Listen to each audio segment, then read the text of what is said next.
하나님의 말씀을 읽고 묵상하는 일은 참 즐거운 일 중에 하나입니다. 말씀은 성도에게 구원을 약속하고 소망을 안겨주며 성도로 하여금 안식을 꿈꾸게 하기 때문에 그렇죠. 그러나 말씀이 우리에게 기쁨만 주는 건 아닙니다. 말씀이 요구하는 삶을 견지하고 말씀이 명령하는 사명을 수행하는 것은 고생스러울 때가 있습니다. 말씀에는 단맛과 쓴맛 모두 있죠. 말씀의 사람은 말씀 때문에 즐겁고 말씀 때문에 괴로울 때가 있습니다. 힘센 천사가 두루마리를 들고 나타나는데요. 그 힘센 천사의 손에는 무엇이 들려 있는지 1절과 2절입니다. 1절, 2절 같이 읽겠습니다. 내가 또 보니 힘센 다른 천사가 구름을 입고 하늘에서 내려오는데 그 머리 위에 무지개가 있고 그 얼굴은 해 같고 그 발은 불기둥 같으며 그 손에는 펴 놓인 작은 두루마리를 들고 그 오른발을 바다를 밟고 왼발은 땅을 밟고. 1절은 그 힘센 천사의 모습을 설명하고 있고요. 2절 첫 부분에 보면 그 손에는 펴놓인 작은 두루마리가 있다라고 합니다. 이 두루마리는 아마 5장 1절에 나온 7인으로 봉인된 두루마리일 것입니다. 6장부터 8장 5절까지는요. 7개의 인이 어린 양에 의해서 하나씩 떼어질 때마다 벌어지는 일에 대해 묘사하고 있습니다. 10장에 와서 보니까 이제 모든 일은 떼어졌고 펼쳐진 상태라고 보여지고 있죠. 하나님의 비밀이 지체되지 않고 이루어질 때는 언젠지 6절, 7절, 6절과 7절 같이 읽겠습니다. 세세토록 살아계신 이 곧 하늘과 그 가운데 있는 물건이며 땅과 그 가운데 있는 물건이며 바다와 그 가운데 있는 물건을 창조하신 이를 가리켜 맹세하여 이르되 지체하지 아니하리니 일곱째 천사가 소리내는 날 그의 나팔을 불려고 할 때 하나님이 그의 종 선지자들에게 전하신 복음과 같이 하나님의 그 비밀이 이루어지리라 하더라. 하나님의 비밀이 지체되지 않고 이루어지는 날은요. 7째 천사가 소리내는 날 그의 나팔을 불려고 할 때 지체하지 않고 이루어진다라고 합니다. 하나님께서 그의 종 선지자들에게 전하신 복음과 같이 하나님의 그 비밀이 이루어지리라 하신 일은 7째 천사가 나팔을 불 때 소리내는 날, 그날입니다. 이 장면은 이후 7째 천사가 나팔을 부는 11장 15절부터 18절 말씀으로 이어지는데요. 첫 번째 나팔부터 여섯 번째 나팔까지는 모두 재앙과 심판에 관한 내용이 나옵니다. 그러나 7째 천사가 나팔을 부는 장면은 좀 색다릅니다. 하늘에서의 큰 음성과 하나님 앞에 있던 24장로들이 찬양합니다. 그러니까 여섯 번째 모습과 일곱 번째 모습은 다른데 그때 장로들과 천사들이 찬양을 하는데요. 그 주제는 간단합니다. 하나님의 심판이 성도에게는 상을, 망하는 자에게는 벌을 줄 것이라는 내용입니다. 이렇게 하나님의 비밀에 대한 설명도 가능합니다. 그러니까 제가 계속 말씀드리지만 여러분 주님께서 재림하시는 날은 단순히 심판의 날이라고만 생각할 필요는 없어요. 우리는 심판받을 일이 아니라 우리는 칭찬받을 일. 그래서 하나님께 복받을 날이 이 재림의 날이기 때문에 여러분 재림의 날을 반드시 두렵고 떨리는 날이라고 볼 수는 없는 거죠. 그러나 심판받는 사람에게 있어서는 이 날은 마지막 날이 될 수 있어요. 그러니까 우리는 예수 그리스도로 인해서 구원받은 우리는 그날이 기쁨의 날이지만 어떤 이들에게 멸망의 날이 될 수 있는 것이죠. 그 내용이 그렇게 연결되어 있습니다. 힘센 천사의 손에는 봉인이 다 떼어진 두루마리가 펼쳐져 있었고 7째 천사가 나팔을 불 때 최종적인 심판이 지체되지 않고 내려질 것이라고 합니다. 악이 심판당할 날이 예정되어 있어요. 그러니까 정해진 거죠. 7째 나팔을 다 불게 되면 끝이 납니다. 그러니까 그날 악은 반드시 심판받게 되어 있으니까 그때까지 참고 인내하는 것이 우리가 해야 할 일이라는 것이죠. 이제 천사는 요한에게 두루마리를 가지라고 말하는데요. 천사에게 받은 두루마리를 요한은 어떻게 했는지 10절입니다. 10절 같이 읽겠습니다. 내가 천사의 손에서 작은 두루마리를 갖다 먹어버리니 내 입에는 꿀같이 달아 먹은 후에 내 배에서는 쓰게 되리라. 요한은 천사에게 받은 두루마리를 어떻게 했습니까? 먹었다 이렇게 기록하죠. 요한이 두루마리를 먹는 장면은요. 구약 성경 에스겔의 이야기와 오버랩이 됩니다. 에스겔이 두루마리를 먹는 장면을 보여줌으로써 선지자 에스겔이 하나님의 말씀을 받아들인 것으로 보여지게 하는 거죠. 그러니까 이게 좀 상징적인 표현입니다. 우리가 하나님 말씀을 받았다라고 하잖아요. 그 말씀을 먹음으로 인해서 하나님 말씀을 소화했다. 그래서 요한은, 그러니까 에스겔은 하나님의 말씀을 먹고 그 말씀을 소화하여 말씀을 선포할 수 있는 권위를 가지게 됩니다. 마찬가지죠. 요한도 에스겔처럼 하나님의 말씀을 받아들였습니다.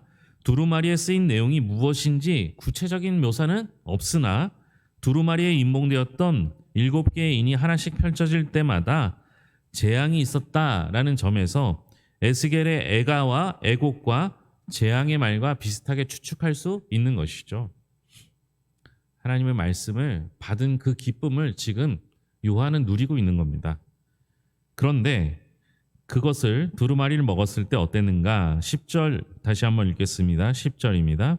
내가 천사의 손에서 작은 두루마리를 갖다 먹어버리니 내 입에는 꿀같이 다나 먹은 후에 내 배에서는 쓰게 되더라. 입에는 꿀같이 달았죠. 먹은 후에는 배에서는 썼습니다. 두루마리를 먹은 요한은요, 먹는 단계와 이후의 단계를 구분해서 설명합니다. 이는 천사의 예견과 일치하죠. 두루마리가 입에 머물 때는 달았습니다. 하나님의 말씀을 선지자로서 받아들였을 때 처음 기분과 느낌을 말하는 거죠. 매우 유쾌하고 즐거운 기분입니다. 그런데 여기서 바로 분위기가 전환됩니다. 두루마리가 배에 머물 때는 쓰게만 느껴졌다라는 겁니다. 여기서 쓰게 느껴졌다, 쓰게 하다라는 말은 그 비유적으로 사용될 때는 분노하게 하다라는 의미입니다. 하나님의 말씀 받으니까 너무 좋았어요. 근데 그 말씀이 이제 배에 갔는데 이 말씀을 소화하고 나니까 어때요? 이 말씀대로 살지 않는 다른 사람들을 보면서 이제 분노하게 된 거죠. 그래서 쓰게 하다 이런 표현을 썼던 것입니다. 또 하나는요. 말씀 보고 말씀 듣고 깨닫고 느끼니까 말씀대로 살지 못하는 사람이 얼마나 답답하고 안타깝겠습니까? 그런데 말씀을 우리에게 주셨다는 것은요. 항상 우리에게 먼저 말씀을 맡겼다라고 하는 그것은 예언하라라는 말입니다. 맡은 말씀을 전하라라는 뜻이 되겠죠. 근데 여러분 우리가 말씀을 전할 때 겪는 고통이 있습니다. 이 왜냐하면요. 제가 말씀 전할 때마다 느끼는 건데 말씀을 좀 아는 분한테 말씀을 전하는 건 굉장히 쉬운 일이에요. 말씀을 이미 어느 정도 선 지식이 있는 사람들은 그분들은 말씀을 그 범위 안에서부터 출발해서 더 깊은 이야기를 이해할 수 있거든요. 그래서 여러분 성경을 많이 읽은 사람이 말씀 전하기 어려운 사람이 아니에요. 성경을 많이 읽고 성경을 많이 이해하는 사람에게 말씀 전하는 것이 훨씬 쉬운 일이에요. 그런데 정말 말씀 전하기 어려울 때가 언제냐? 제 경험상에는 청소년 연합 집회 같은 거 할 때 그때 말씀 전하기 정말 어렵습니다. 집중도 안 되고요. 관심도 없고요. 또 하나는 예수 안 믿는 사람들한테 말씀을 전해야 되는 상황이 올 때가 정말 어려운 일입니다. 그 기독교 개통 대학교가 있어요. 이런 데는 기본적으로 채플을 해야 되는데요. 채플이 점수가 들어가니까 학점에 들어가니까 억지로 들어야 합니다. 그러니까 전부 자고 있어요. 그런 데서 말씀 전하는 건 정말 신기한 것 같아요. 얼마나 어려울지 모르겠어요. 그런데 우리가 세상은 하나님의 말씀에 적대적인 사람들이 많거든요. 그러니까 우리가 세상 사람들에게 말씀을 전할 때 그냥 자기가 듣기 싫으면 안 들으면 되는데 오히려 어떻게 해요? 화를 내거나 그것을 가지고 적대하거나 하는 경우가 생기는 거죠. 그러니까 여러분 말씀이 내게는 너무 달고 너무 귀하고 좋은데 이 말씀을 전하라는 사명 앞에서는 우리는 항상 두려울 수밖에 없는 존재입니다. 바로 그것을 말하는 것이죠. 그 두루마리를 먹은 요한에게 천사는 뭐라고 말하는지 11절입니다. 같이 읽겠습니다. 그가 내게 말하기를 내가 많은 백성과 나라와 방언과 임금에게 다시 예언하여야 하리라 하더라. 그죠? 제가 설명한 그대로죠. 내가 많은 백성과 나라와 방언과 임금에게 다시 예언하여야 하리라. 천사는 요한에게 다시 예언하라라고 말합니다. 다시 예언하라고 하는 건 뭐예요? 이게 최소한 두 번째는 되는 거죠. 이전에 예언했던 내용이 있어요. 근데 제가 조금 전에도 설명드렸지만 하나님의 말씀을 예언한다면, 하나님의 말씀, 여기서 예언한다는 건 미래의 일을 예언한다라기보다도 하나님께서 주신 말씀을 먹음으로 인해 그 받은 말씀을 전한다. 예, 그 말로 이해하시는 게 좋아요. 그러면 하나님의 말씀을 예언한다 했는데 예언할 때 어떤 일이 벌어진다고요? 예, 받아들이지 않는 사람뿐만 아니라 적으로 적대시하는 사람이 있는 거예요. 예, 바울도 고통을 많이 받았잖아요. 그렇죠? 근데 그런 경험이 한 번 이상 있는데 다시 예언하라고 합니다. 아마 그 요한계시록 2장에서 3장에 나오는 것 같이 먼저 그 요한이 소아시아 7교회에게 편지를 보내는 것을 앞서는 예언으로 여긴다면 10장 11절에 다시 예언하는 대상은 많은 백성과 나라와 방언과 임금으로 언급됩니다. 그러니까 처음에는 2장부터 3장에 소아시아 7교회 편지하잖아요. 그죠? 그것을 예언으로 하고 이걸 두 번째로 본다면 처음에 편지를 받은 사람들은 누구예요? 소아시아 7교회 교인이니까 예수를 믿는 사람이에요. 예수를 믿는 사람들에게 전하는 것도 쉬운 일이 아니었는데 예수를 믿지 않는 많은 나라와 백성과 방언, 임금들에게 복음을 전하는 것 훨씬 더 힘든 일이겠죠. 게다가 메시지는 어때야 돼요? 교인들한테 전하는 메시지와 예수 안 믿는 사람들한테 전하는 메시지가 다를 거 아니에요. 게다가 지금 이건 종말에 관한 이야기를 해야 된다라고 봤을 때 예수 안 믿는 사람들한테 전해야 될 메시지 내용은 심판이죠. 그러니까 좋은 얘기도 힘든데요. 나쁜 얘기는 얼마나 힘들겠어요. 게다가 나를 미워하거나 나를 업신여기는 사람에게 전할 때 그들이 무슨 일을 할지, 마치 사도 바울이 복음을 전하다가 돌에 맞아 죽을 수도 있었던 것처럼 그런 일이 벌어지지 말라는 법이 없잖아요. 그러니까 얼마나 고통스러운 일이 있겠습니까? 아마 요한의 배에서 말씀이 쓰게 된 것은 이들로 인함일 것입니다. 세상과 연합하는 사람들을 향한 분노가 일어날지 모르기 때문이고 또한 세상 사람들의 분노가 두려울 수도 있었기 때문입니다.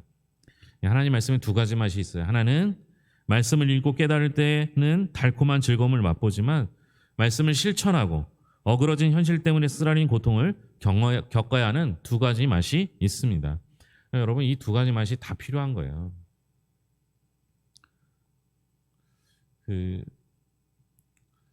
저는 교회 안에 머무는 걸 그렇게 썩 좋아하지 않아요. 여러분 모든 걸 다 그만두고 교회 안에서만 사는 건 사실 좋은 방법이 아닌 거죠. 예수님의 모습이 가장 아름답게 변했던 사건이 복음서에서 나타나는 그 변화산 사건입니다.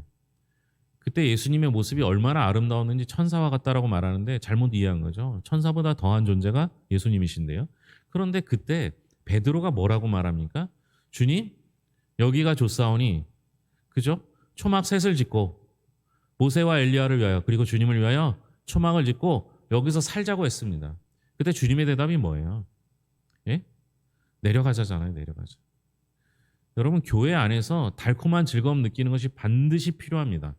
그 과정이 예배일 수도 있고요. 관계, 서로 성도 간의 교제일 수도 있고 하나님 앞에 기도하다가 얻어지는 그 은혜일 수도 있어요. 근데 중요한 건 뭐예요? 여기 머물면 안 된다는 거예요. 교회 안에서만 머물려고 하지 마시고 어떻게 해야 돼요? 말씀을 먹는 그 아름다운 기쁨, 즐거움, 단맛을 느끼면서 거기서 머무는 것이 아니라 반드시 쓴맛도 느껴야 한다라는 겁니다. 그것은 아직 예수님을 모르는 이들에게 복음을 전하는 일이라고 생각하면 돼요. 그러니 여러분 단맛과 쓴맛 다 느끼셨으면 좋겠습니다. 두루마리를 먹은 요한에게 천사는 다시 예언해야 한다라면서 사명을 일러주고 있습니다. 말씀에 예고된 구원의 날을 기다릴 뿐만 아니라 불경건한 세상, 고난이 기다리고 있는 세상으로 가서 이미 받은 말씀, 하나님이 주신 그 달고 오묘한 그 말씀을 전하는 사명을 감당해야 한다라고 설명하고 있는 것이죠. 말씀이 단 사람은요, 그 말씀 전할 기회가 반드시 있습니다. 사명을 감당해야 될 때가 옵니다. 그때까지 말씀 앞에 엎드려지고 말씀으로 새로워지고 말씀으로 깊이를 누리는 성도들이 될 수 있기를 바랍니다. 기도하겠습니다. 하나님 아버지 감사합니다. 요한은 말씀을 받아 먹는 기쁨을 누렸습니다. 또한 그 말씀을 전할 책임, 사명도 얻었습니다. 우리는 단맛만 좋아하고 쓴맛은 싫어할 수 있으나 그러나 맡겨주신 사명 잘 감당하는 것도 우리의 책임이 오니 잘 감당케 하여 주시옵소서. 심판의 날이 예수 믿는 우리에게는 기쁨의 날이요 예수를 알지 못하는 이들에게 멸망의 날인데 주님께서 무엇을 하든 시간이 걸려 때로는 기다리고 여러 번의 단계를 거쳐 심판을 허락하시는 것은 우리들에게 아직 기회를 주시기 위함입니다. 믿는 우리에게는 전할 기회, 아직 믿지 않는 이들에게는 하나님의 구원을 예수 그리스도로 말미암는 그 구원의 기쁨을 영접할 기회를 주시는 것입니다. 아직 기회가 남았을 때 주님의 날에 기쁨을 함께 볼 수 있도록 인도하여 주시옵소서. 비가 많이 옵니다. 우리 성도들 피해 입지 않도록 인도하여 주시옵고 강건케 하여 주시옵소서.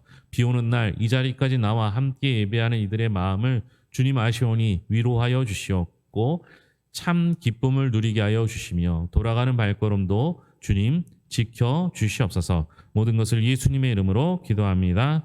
아멘.